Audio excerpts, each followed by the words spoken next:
அந்திவானிலோரமாய் ஏங்கி மின்னும் வெண்ணிலா, வெண்ணிலாவில் யாரது கள்ள வெண்முயல்?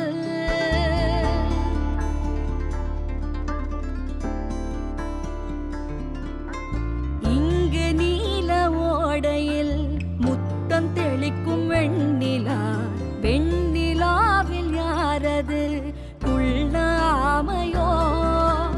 ஆமையதன் நெஞ்சிலே சுமக்கும் வெற்றிலை பெட்டி ஒன்று, யார் கண்ணும் படாமலே பதுங்கும் ஓடத்தின் ஓரம் சென்று, வான நட்சத்திரம் போல் பூட்டொன்று கொண்டந்த மாயப்பெட்டி, பூமியை போட்டிக் கொள்ளும் அளவு வெற்றிலை பற்றும் பெட்டி.